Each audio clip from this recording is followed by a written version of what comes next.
안녕하십니까. 오늘은 좋은 오디오를 얻기 위해서 주의할 점들을 나름대로 리뷰하여 봤습니다. 좋은 오디오를 얻기 위해 주의할 점들이 여러 가지가 많겠습니다만 여러 자료와 경험을 통하여 정리하여 봤습니다. 오디오가 영상보다 더 중요하다고 합니다. 영상이 좋은 유튜브보다는 오디오가 더 좋은 영상을 유튜브를 더 선호한다고 합니다. 오디오가 나쁜 영상은 아무리 좋은 영상이라 하더라도 시청자가 오래 듣지 않고 중간에 다른 데로 채널을 돌린다고 합니다. 그래서 오디오가 영상보다 더 중요하다고 모든 영상 편집자들이 강조하고 있습니다. 사실은 오디오에 조금만 투자하고 노력을 하면은 영상을 향상시키는 것보다 더 쉽게 노력으로 해결할 수가 있습니다. 어떤 의미에서는 가성비가 더 뛰어나다고 합니다. 좋은 오디오를 얻기 위한 팁들을 노하우들을 정리해 봤습니다. 집에서 아마추어가 사람의 목소리를, 즉 음성을 녹음하고 다룬다는 것은 쉬운 일인 것 같아도 아주 민감한 부분이 숨어 있습니다. 많은 사람들이 너무 많이 손을 대서 이상하게 잘못 생각하여 이상하게 음성을 만들기 쉽습니다. 그래서 아주 조심스럽게 잘 알고 손을 대는 것이 중요합니다. 인간의 목소리는 매일 듣고 우리는 매일 대화를 합니다. 조금이라도 음질에 손을 잘못 대면 목소리가 이상하고 다른 사람인 것처럼 느껴지게 합니다. 목소리로 감정까지 건강까지 짐작할 수 있는 것이 사람의 목소리고 말입니다. 우리는 음성을 처리하는데 아주 주의 깊게 접근하여 이 점을 아주 명심을 하여야 한다고 생각합니다. 따라서 우리가 경험적으로 몇 가지 노하우들을 정리하고자 합니다. 첫째, 오디오는 영상과 분리하여 처리해야 합니다. 영상과 오디오는 여러 가지 면에서 특성이 다르고 전문적으로 다른 장비로 다루어져야 합니다. 같이 취급해서는 안 됩니다. 오디오 인터페이스와 영상 녹화 장비는 따로따로 장비가 있습니다. 그래서 영상은 영상대로, 오디오는 오디오대로 서로 다르게 취급하여 처리합니다. 녹음의 위치와 렌즈의 위치는 달라질 수밖에 없습니다. 조명과 방음이 서로 따로따로 하듯이 말입니다. 그 다음, 녹음할 때 잘해야 합니다. 사진도 그렇지 않습니까? 아무리 후보정을 잘한다 하더라도 원본이 잘못되어 있으면 한계가 있습니다. 마찬가지로 녹음할 때 미리 음질의 특성을 정하고 적절한 마이크와 효과를 주어 녹음을 하라는 것입니다. 녹음하는 단계에서 필터와 이펙트를 줘야지 나중에 사후에 조작하면은 이상한 음으로 바뀌어 버립니다. 녹음하는 현장에서 음성의 톤과 얻고자 하는 목적에 맞는 효과를 결정하여 녹음하라는 것입니다. 사진에서도 목적에 맞는 카메라와 렌즈를 선택하는 것과 똑같습니다. 여러 종류의 마이크를 우리가 가지고 있는 것이 이러한 이유 때문에 그렇습니다. 적절한 마이크를 선택해야 합니다. 목적에 맞는 마이크를 선택해야만 됩니다. 다이내믹 마이크를 사용할 것인지 컨덴서 마이크를 사용할 것인지도 정하고 어떤 마이크의 폴라 패턴을 사용할 것인가. 마이크마다 폴라 패턴이 있습니다. 마이크의 그 특성이 있습니다. 그래서 어떤 마이크 폴라 패턴을 사용할 것인가. 상황에 따라서 선택해야 합니다. 상황에 따라 샷건 마이크와 핀 마이크, 즉 라벨 마이크를 선택할 것인가 또 결정해야 합니다. 또한 스테레오로 할 것인지 모노로 할 것인지도 결정해야 합니다. 스테레오로 녹음할 때는 현장감을 아주 리얼하게 전달한다든지 자연의 소리를 그대로 스테레오로 전달한다든지 이런 경우에 스테레오가 적당할 것이고 인간의 목소리, 배우의 목소리를 또렷하게 전달하고자 한다면 모노로 사람의 목소리를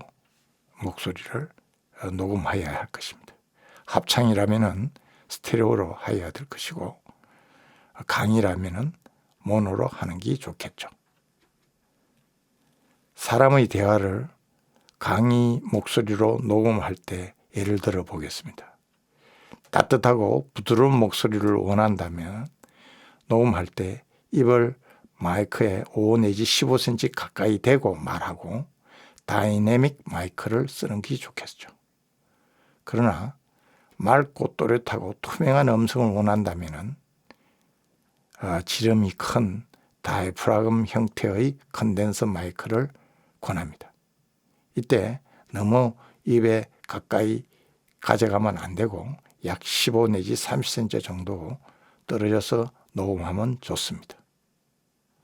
RM를 하는 그런 목적으로 마이크를 선택하면은 컨덴서, 다이내믹보다는 컨덴서 마이크가 예민하고 좋습니다. 원하는 음성을 얻기 위해서 이렇게 녹음 단계에서 기계를, 마이크를 결정해야 합니다. 이런 특성의 결정 외에도 녹음 환경도 고려해야 합니다.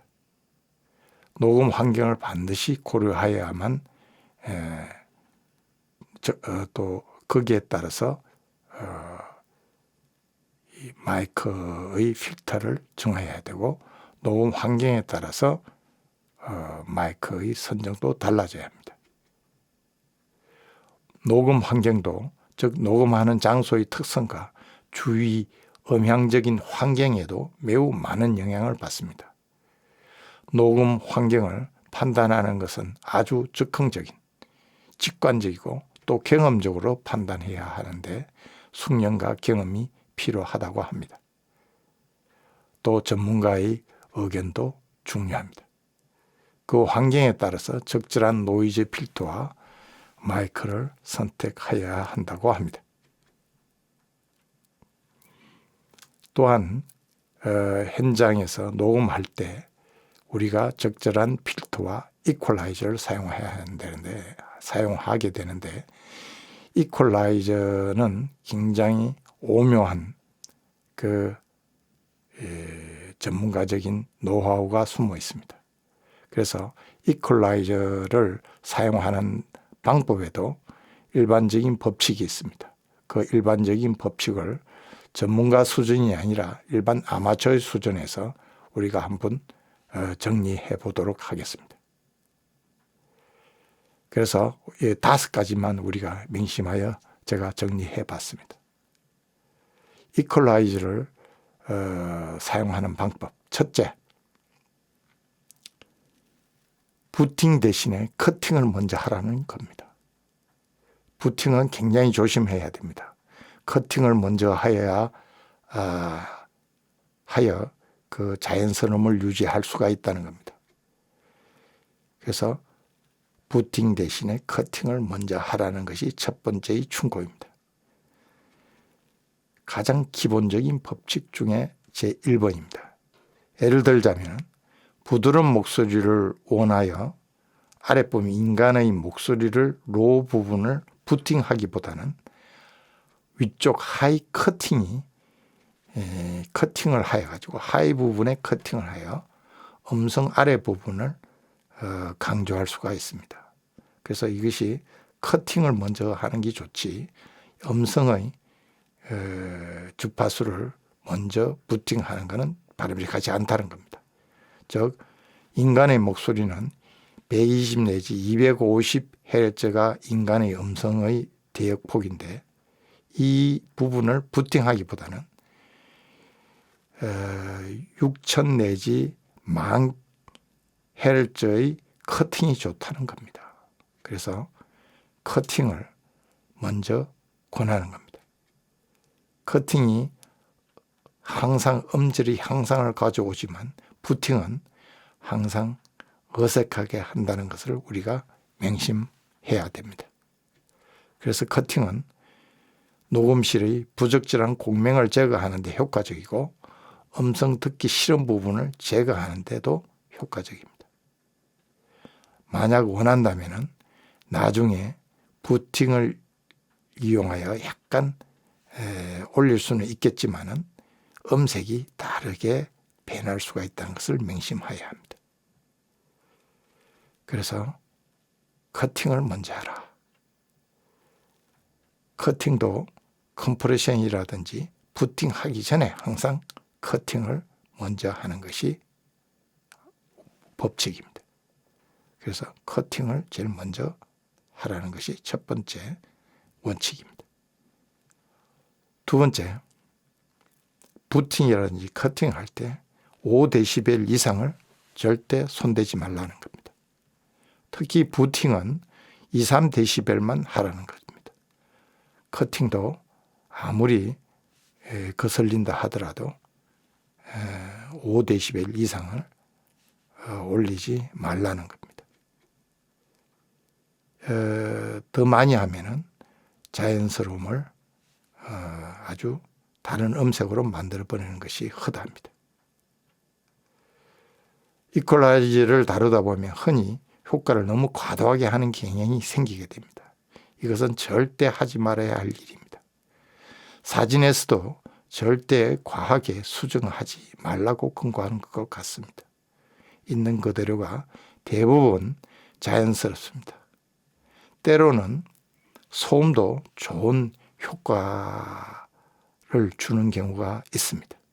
그래서 소음도 좋은 음원의 한 부분일 수가 있습니다.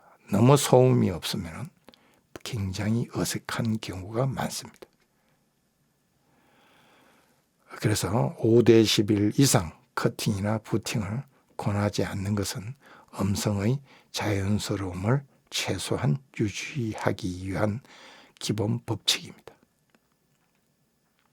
세 번째로 100Hz 이하는 대부분 다 노이즈일 가능성이 많기 때문에 100Hz 이하는 되도록이면 커팅을 완벽하게 하려고 노력을 하라. 이런 또 법칙이 있습니다. 그래서 인간의 목소리는 아까 말씀드렸다시피 120에서 250Hz 사이입니다. 물론 남녀 차이가 있지만은 여자가 약간 200에서 400 소프라노 같은 경우에는 200에서 400Hz까지 올라가는 경우가 있지만은 대부분 120에서 250Hz 사이가 인간의 목소리입니다.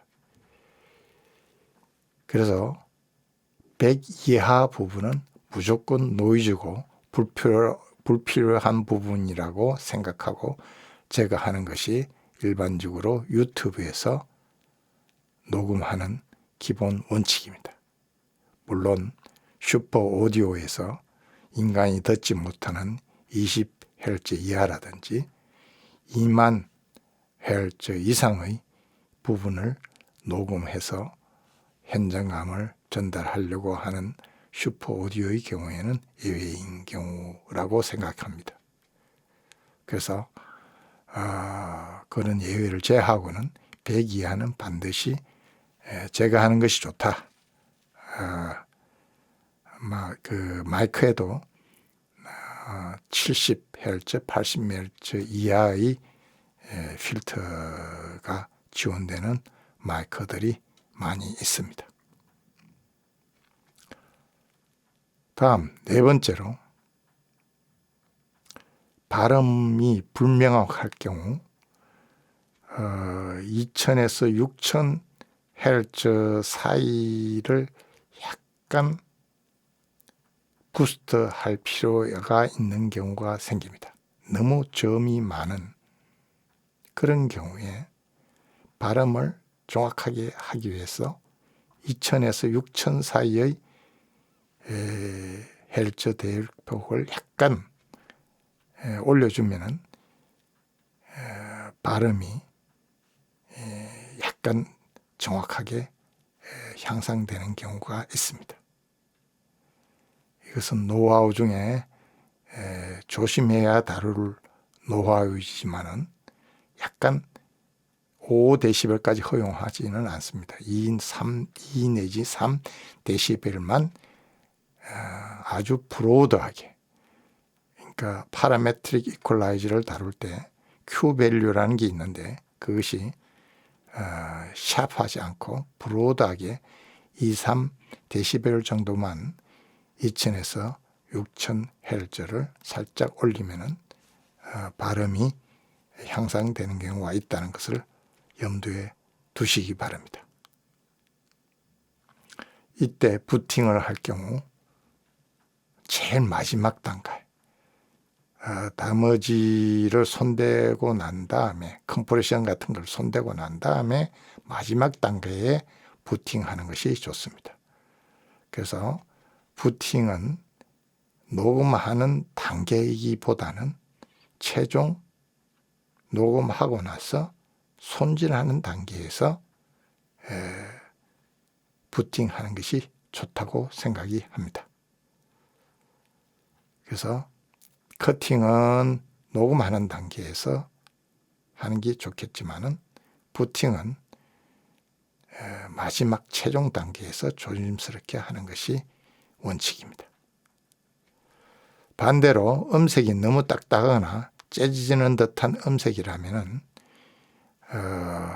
2 내지 2000 내지 6000Hz 사이를 약간 줄이는 방법도 하나의 방법이라는 것을 염두에 두시기 바랍니다. 마지막으로 머드에 대해서 말씀드리려고 합니다. 머드를 줄이라. 머드란 말은 진흙이란 단어의 뜻에서 나왔습니다. 그래서 머드는 인간의 목소리가 다른 악기하고 다른 음하고 섞여서 인간의 목소리, 보컬의 목소리가 잘 들리지 않는 그런 현상을 머드라고 합니다. 머드는 아주 오랫동안 논쟁의 대상의 개념이었습니다. 예를 들어서 음성 가수가 기타 악기의 반주로 노래를 할 경우 가수의 목소리가 아무리 커도 기타의 반주에 섞여서 가수의 목소리가 묻혀버리는 경우가 있습니다. 이것이 듣는 과정에서도 문제가 되겠지만은 녹음하는 과정에서 가수의 목소리가 덮여져 버리는 그런 현상이 있습니다. 이 경우 약 300Hz에서 약간 Hz를 낮추면은, 데시벨을 낮추면은 인간의 목소리가 약간 살아나는 그런 효과가 있습니다. 인간의 목소리는 120에서 250Hz이고 악기는 그보다 높은 250에서 350Hz 사이입니다. 그래서 300Hz의 음을 3 내지 5dB 정도 약간 낮추면은 가수의 목소리가 명료하게 우리 귀에 들릴 수가 있습니다. 이것을 머더를 약간 없애는 아주 노하우인데 그래도 잘 살아나지 않을 경우에 악기의 오디오 트랙과 가수의 오디오 트랙을 따로따로 구분하여 믹서로 섞으면은 가수의 목소리가 충분히 발음까지 잘 살아나는 경우가 있습니다. 그래서 머더를 줄이기 위해서 우리가 노력을 해야 됩니다. 배경음악을 깔고 강의를 할 경우 머더 현상이 일어나 가지고 강사의 목소리가 잘 안 들리는 경우가 가끔 봅니다. 유튜브에서. 이런 경우 300Hz 부분을 살짝 3 내지 5Hz, 5dB 정도 낮추면은 배경음악도 살고 강사의 목소리가 뚜렷하게 들리는 그런 효과가 있다는 것을 기억해 두시기 바랍니다. 마지막으로 아주 중요한 노하우는 당신이 직접 들어보고 그 소리가 좋다면 그것이 바로 정답일 수가 있다는 겁니다. 시시콜콜한 여러 가지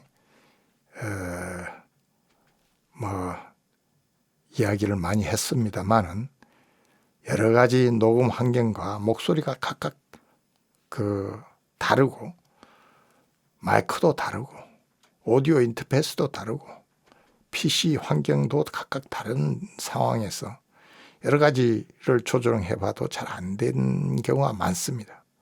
이런 경우에 스스로 해보고 이것이 가장 좋다. 이 가장 당신의 귀에 가장 좋게 들린다. 그러면 그것이 정답일 수가 있습니다. 이것이 가장 중요합니다. 그것은 바로 해보고 들어보고 녹음해보고 들어보고 그것을 당신의 귀를 믿는 그것이 아주 중요하다는 의미입니다. 끝까지 경청해 주셔서 감사합니다. 또 다음에 기회가 있으면 뵙도록 하겠습니다.